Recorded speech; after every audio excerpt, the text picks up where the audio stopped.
आपका मेरे YouTube channel exam point by Hargovind में आज हम भूगोल की पहली क्लास डिस्कस करेंगे जिसमें हम सौरमंडल के जो बेसिक्स हैं उनको जानेंगे। ठीक है कि सौरमंडल से जो प्रश्न पूछा जा सकता है उसको कैसे हमें हल करना है।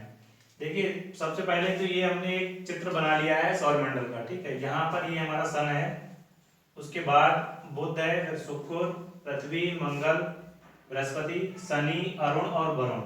ये हमने सूर्य से बढ़ती हुई दूरी के आधार पर इनको हमने बनाया है। ठीक, यानी सबसे पहले अगर ये क्वेश्चन पूछा जाए कि सूर्य के सबसे पास में कौन सा ग्रह है तो हमारा आंसर हो जाएगा बुध। अगर पूछा जाए सबसे दूर कौन सा ग्रह है तो आंसर हो जाएगा हमारा वरुण। फिर कई बार एग्जाम में पूछा जाता है कि सौरमंडल का सबसे दूरस्थ ग्रह कौन सा है तो आंसर होगा वरुण। वरुण जो है सौरमंडल का सबसे दूरस्थ ग्रह है। ठीक, उसके बाद अगर साइज की बात की जाए तो हमने जो इनके बीच में जो नंबर लिखे हैं वो इनके साइज को बताते हैं। जैसे पहले नंबर पर है बृहस्पति ग्रह जो है हमारे सौरमंडल का सबसे बड़ा ग्रह है, इसीलिए इसको हमने 1 नंबर दिया है। उसके बाद शनि का नंबर आता है, फिर अरुण का आता है, फिर वरुण, फिर पृथ्वी का। पृथ्वी का नंबर आपको याद रखना है जरूर, क्योंकि पृथ्वी जो है हमारा ग्रह है और पृथ्वी 5वें नंबर पर सबसे साइज में सबसे बड़ी जो है 5वें नंबर पर है पृथ्वी।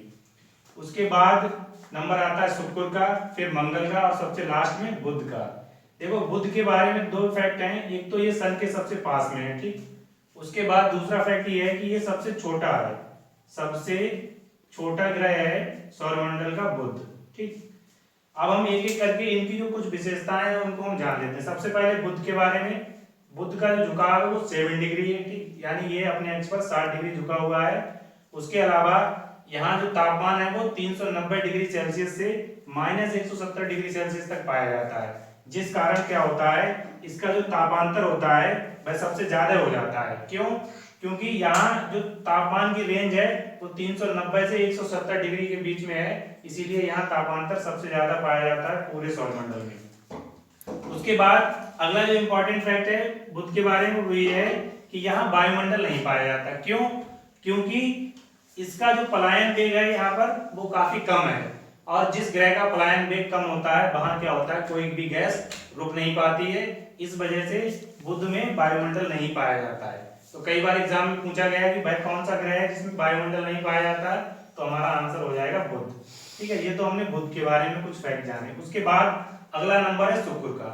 शुक्र में क्या है, ये छठे स्थान पर है साइज के हिसाब से, और इसका झुकाव जो है वो कितना है, इसका झुकाव है 3 डिग्री।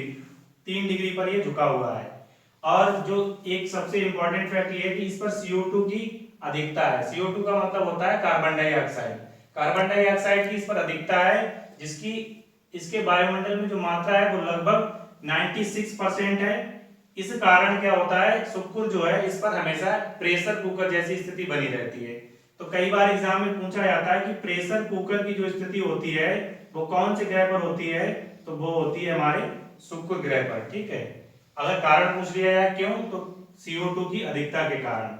उसके बाद इसका जो तापमान है वो 475 डिग्री सेल्सियस है, जो कि सबसे ज्यादा है पूरे सौरमंडल में। सबसे ज्यादा तापमान ग्रहों में अगर है तो शुक्र का है।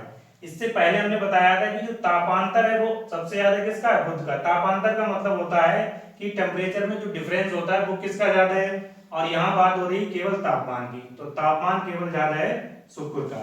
उसके बाद इसको सांझ का तारा और भोर का तारा भी कहते हैं, क्योंकि ये मतलब प्राय ऐसे कभी शाम को दिखता है अधिकतर और सुबह को दिखता है, इसीलिए इसको सांझ का तारा और भोर का तारा भी कहते हैं।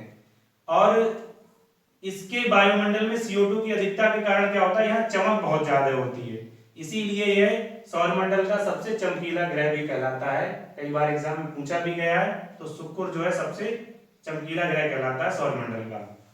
उसके बाद पृथ्वी के सबसे नजदीक है ये, क्योंकि इसकी दूरी पृथ्वी से सबसे कम है, इसीलिए यह पृथ्वी के सबसे पास वाला ग्रह कौन सा है, शुक्र ग्रह है। और इसका साइज भी लगभग पृथ्वी के बराबर होता है, तो इसीलिए इसे पृथ्वी की बहन या पृथ्वी की भगिनी भी कहा जाता है। ठीक, उसके बाद हमारा नंबर आता है पृथ्वी का।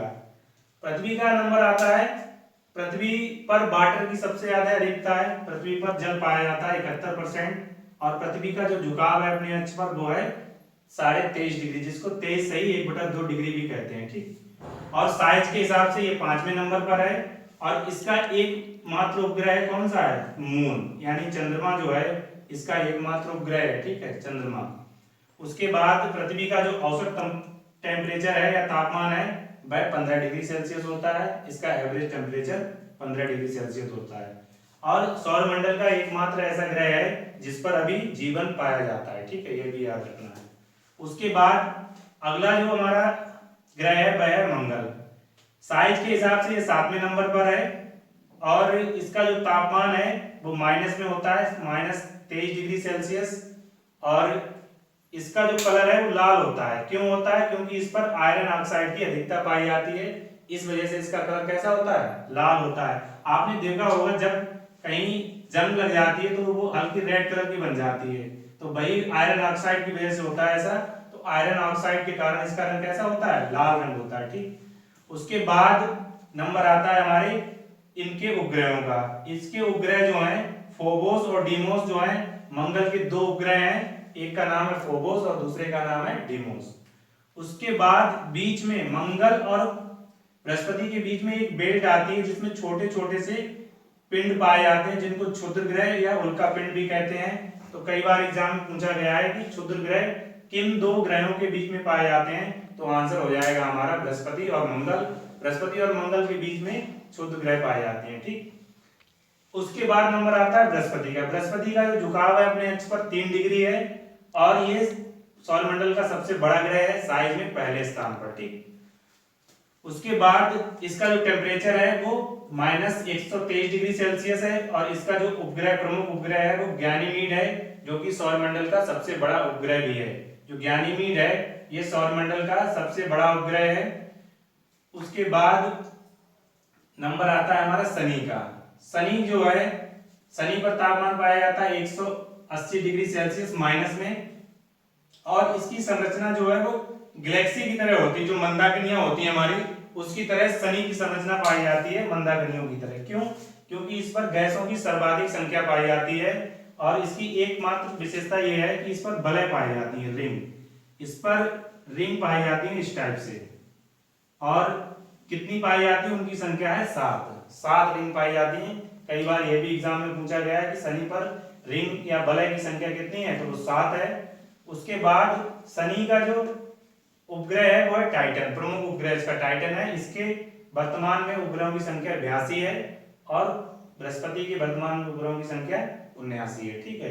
तो सबसे ज्यादा उपग्रह किस ग्रह के हैं? सबसे ज्यादा उपग्रह वर्तमान में शनि के सबसे ज्यादा उपग्रह हैं वर्तमान में, ठीक।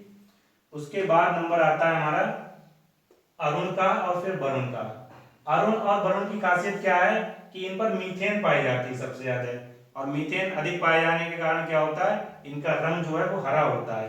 इसलिए कई बार एग्जाम में जब पूछा जाता है कि हरा रंग कौन से प्लेनेट का होता है, तो अरुण या वरुण दोनों ऑप्शन में हो सकते हैं या कोई एक हो सकता है। इनका जो टेम्परेचर है क्रमशः 218 डिग्री माइनस में और 228 डिग्री माइनस में पाया जाता है। एक जो इंपॉर्टेंट फैक्ट सबसे ज्यादा अरुण का है वो ये है कि अरुण का जो झुकाव है वो 82 सही 1/2 डिग्री है, यानी ये अपने अक्ष पर बिल्कुल लेटा हुआ प्रतीत होता है। इस कारण इसको लेटा हुआ ग्रह भी कहते हैं। मतलब कई बार एग्जाम में पूछा गया भाई कौन सा ग्रह है जो बिल्कुल लेटा रहता है, तो लेटा क्यों रहता है? क्योंकि इसका झुकाव जो है अपने अक्ष पर 82.5 डिग्री या 82 सही 1/2 डिग्री सही है, इस वजह से यह बिल्कुल लेटा हुआ ग्रह प्रतीत होता है, ठीक। ये हमने जाने कुछ इंपॉर्टेंट फैक्ट इनके बारे में। अब जो ग्रह हैं उनके कलर के बारे में हम देख लेते हैं। सबसे पहले क्या है, पृथ्वी को नीला ग्रह कहा जाता है। क्यों? क्योंकि पृथ्वी पर जल की अधिकता है, इस कारण आसमान से देखने पर क्या होता है, पृथ्वी नीले दिखाई देती है, इस वजह से इसको नीला ग्रह कहा जाता है। मंगल के बारे में हमने डिस्कस किया था कि ये लाल रंग का दिखाई देता है। क्यों? क्योंकि आयरन ऑक्साइड की इस पर अधिकता पाई जाती है। इसी प्रकार बृहस्पति को पीला ग्रह कहते हैं। उसके बाद शनि का जो रंग होता है वो काला और सफेद होता है, ठीक। और बाकी आगे हमने डिस्कस किया कि वो अरुण और वरुण जो है वो हरे रंग के दिखाई देते हैं मीथेन की अधिकता के कारण।